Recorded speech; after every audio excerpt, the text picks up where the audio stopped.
जय श्री सीताराम। कीरति बर बाकी तब बिंदु वसुधा की, प्रभु रुद्र के प्रभा की, देखो कैसी छविछाकी है। प्रकृति के विधा की यह धार, गोमा की करे स्तुति सुर जाकी, वह पाहुन जहाँ की है।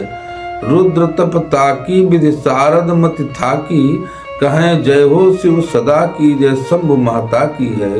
कहे कवि खाकी भई निर्मल मति जाकी, सार गोमती प्रभा की यह नैमिष की झांकी है। नैमिषारण्य का इतिहास भारत में कई तीर्थ हैं, लेकिन यह स्थान जो जिसकी छवियां यत्र तत्र आज भी आपके हृदय को, आपकी विचारशीलता को आंदोलित करती हैं।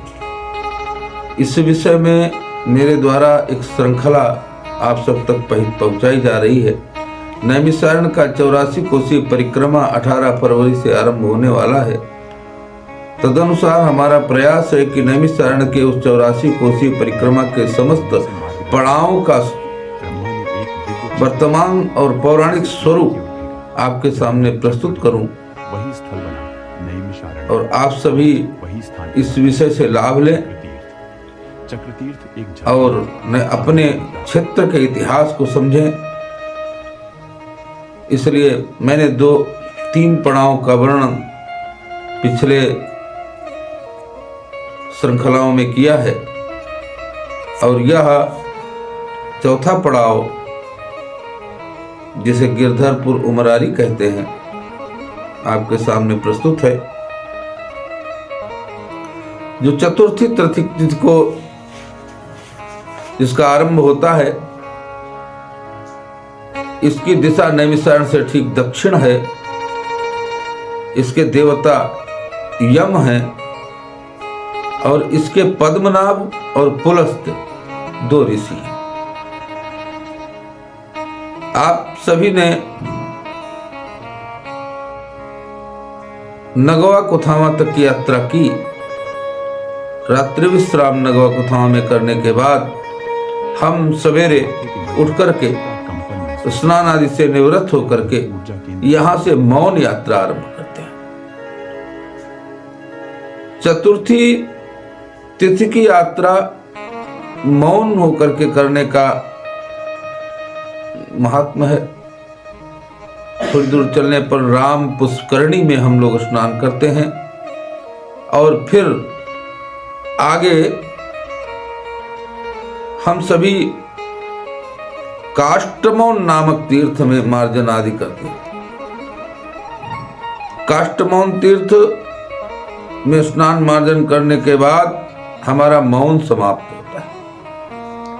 अर्थात राम पुष्करणी के स्नान के बाद काष्टमौन तक हम लोग मौन धारण करते हैं। ऐसा पौराणिक महात्मा है।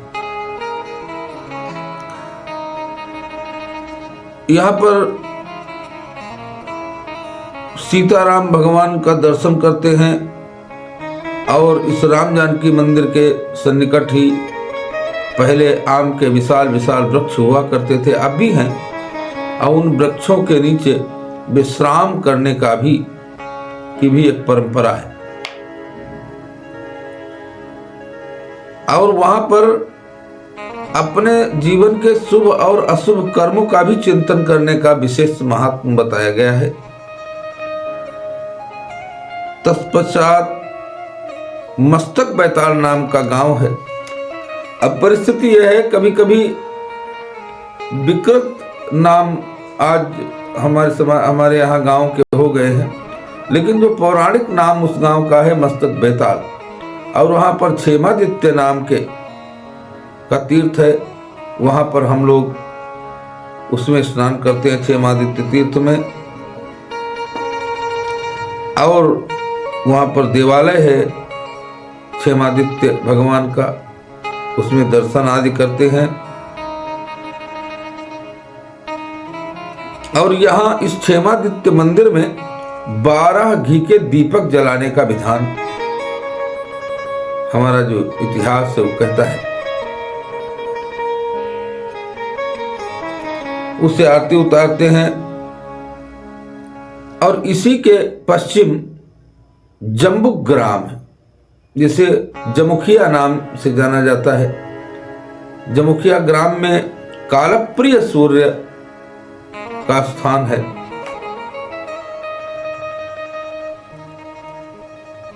और वहां पर यमकुंड भी है। यमकुंड में स्नान करके यमराज की यातनाएं कम होती हैं। फिर आगे निमोसनाथ भगवान का दर्शन करते हैं। निमोस तीर्थ में मार्जन और स्नान करते हैं। बड़ा विशाल तालाब है, झील जैसा तालाब है।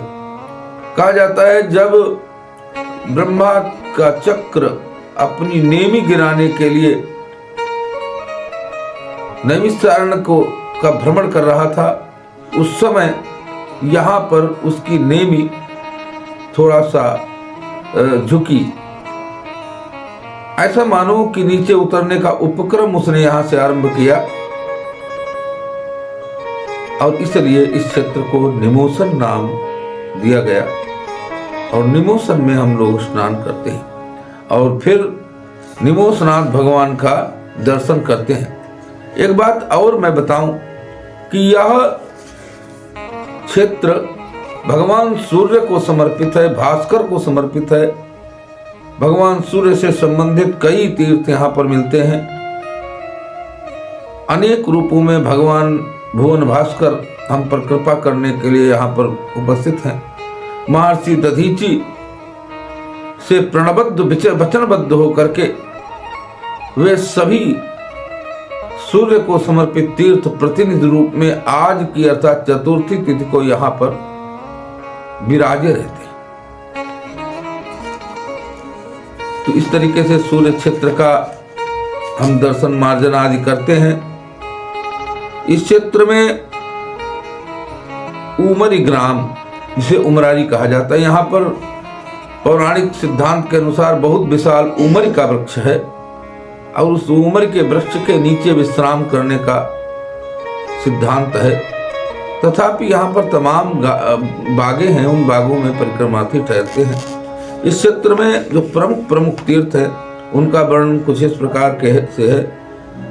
काष्टमोन तीर्थ है, क्षेमादित्य तीर्थ है, कालप्रिय सूर्य कुंड है, यमकूप है, निमोस तीर्थ है, विधि कुंड है, कल्याणी देवी यहाँ भी एक मंदिर है, अर्कनाथ जी हैं।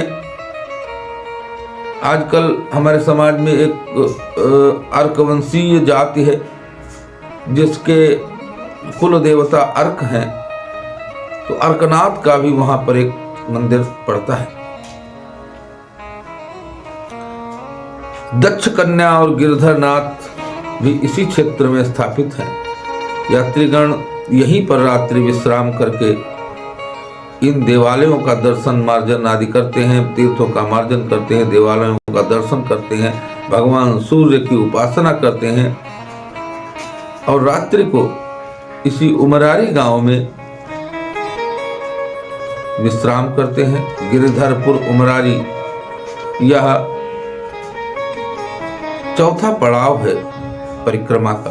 पहला पड़ाव कुरौना, दूसरा पड़ाव हरैया, तीसरा पड़ाव नगवा और चौथा यह गिरधरपुर उमरारी नाम का पड़ाव है। यहाँ रात्रि विश्राम करते हैं और भजन कीर्तन आदि करते। यहाँ पर मौन रहने का विशेष महात्मा है और यह क्षेत्र भगवान सूर्य को समर्पित है। इस तरीके से चौथा पड़ाव जो दक्षिण दिशा में पड़ता है नैमिषारण्य के, वह संपन्न हुआ। 10 दिशाओं में ये पड़ाव हैं। ईशान से आरंभ होता है, ईशान, पूर्व, आग्नेय, फिर दक्षिण, वायव्य और वायव्य के बाद पश्चिम, पश्चिम के बाद वो नैऋत्य, नैऋत्य के बाद पश्चिम, पश्चिम के बाद वायव्य, वायव्य के बाद उत्तर और उत्तर के बाद पाताल और उसके बाद आकाश। ये 10 दिशाओं में 10 पड़ाव सुनिश्चित किए गए हैं। इनके अलग अलग ऋषि हैं, अलग अलग देवता हैं, इनका विशेष महत्व है। इस पड़ाव के देवता यम है, दक्षिण दिशा है। भगवान सूर्य को समर्पित यह पड़ाव यात्रीगण बड़ी श्रद्धा के साथ पूर्ण करते हैं। धन्यवाद। अगले श्रृंखला में हम अगले पड़ाव के बारे में, उसकी यात्रा के बारे में संक्षेप में आप सबसे वार्ता करेंगे। धन्यवाद। जय श्री सीताराम।